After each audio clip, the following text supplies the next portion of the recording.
The race to secure lateral flow tests before the New Year celebrations. People in England will have no new restrictions, but they are being urged to take a lateral flow test first. If that is, they can get them.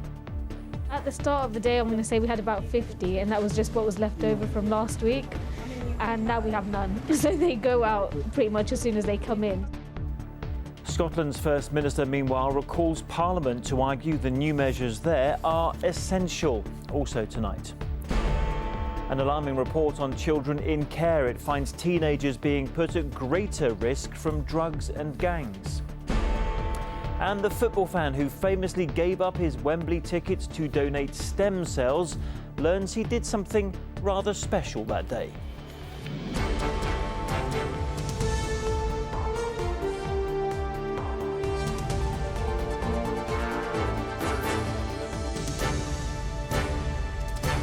This is the ITV Evening News with Chris Shipp. Hello, good evening. People planning to celebrate the new year are still being urged to get a rapid COVID test, even though the government is struggling to meet the demand. Pharmacies have reported shortages of lateral flow kits, and availability on the gov.uk website is intermittent. Despite that, the Prime Minister today urged people in England only to mix with others if they've had a test. But in Scotland, no mass Hogmanay celebrations. Nicola Sturgeon recalled Parliament today and said limits on household mixing would continue into January. There was another record rise in coronavirus cases today, with more than 183,000 reported. Here is our political correspondent, Carl Dinnan. The supply of lateral flow tests is not keeping up with the demand. Customers are having trouble both online and in pharmacies. Second chemist today, yeah, none at all. And pharmacists have been limited to one box of test kits a day. At the start of the day, I'm going to say we had about 50, and that was just what was left over from last week. And now we have none. So they go out pretty much as soon as they come in. So we were just lucky that we had some left over from last week. Well done. Fantastic. Although cases are still rising rapidly, more than 90% of those in England are now the Omicron variant. And the Prime Minister believes new restrictions are not yet needed.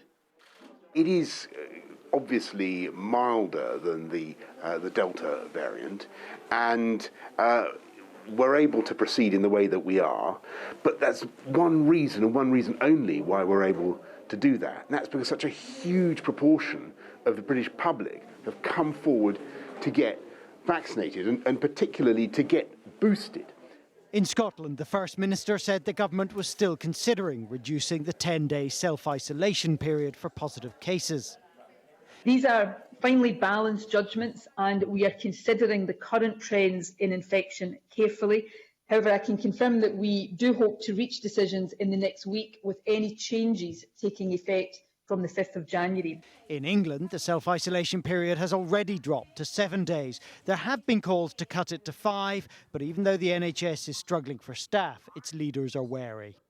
It would potentially be quite helpful to reduce the staff isolation period, because it would bring more staff to be available to work. But if those staff were to be transmitting COVID-19, then that would clearly be the opposite of helpful. So really what we need is the science to tell us what the best way forward is here. And it's just not there yet. That's right. People are working on this at the moment. This evening, the Health Security Agency said testing capacity is being expanded, and nearly 8 million test kits will be made available to pharmacies by New Year's Eve. Carl Dinnan, ITV News. Young people in care are being failed by the system which should be protecting them, a new report has concluded.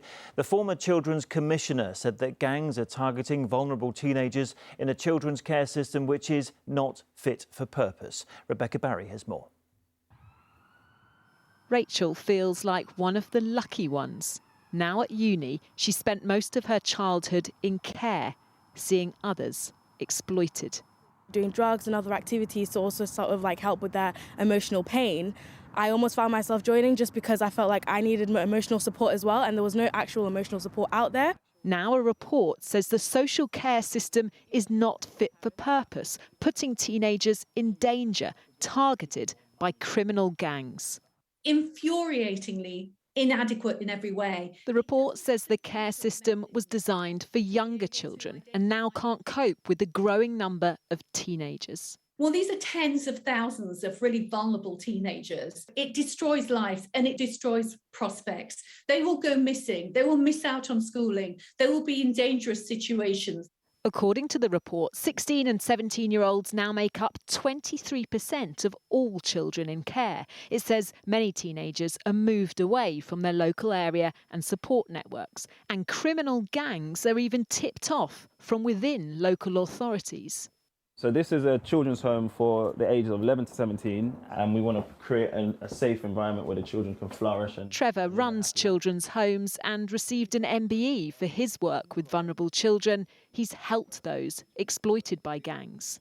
He's 13, 14 years old, and he's in amongst cocaine, heroin, needles, but they don't understand the dangers. They're too young to understand the dangers and the risk. So it's really, really sad to think these are children and they're not in a consistently safe environment for their childhood.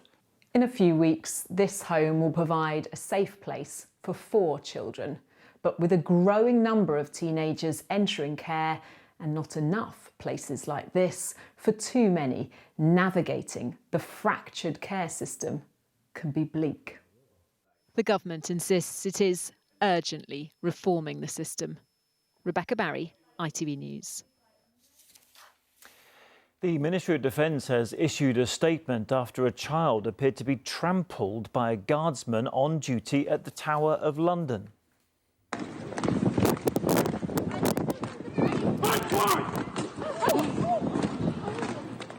The army said that the child ran in front of the soldier unexpectedly, even though guardsmen had warned the public a patrol was approaching. They said the soldier did check on the child afterwards and was told that everything was okay. Prince Andrew's lawyer has called for the civil case against him in the US over alleged sexual assault to be stopped because his accuser, Virginia Giuffre, lives in Australia and is under a different jurisdiction. Prince Andrew strongly denies the allegations made against him.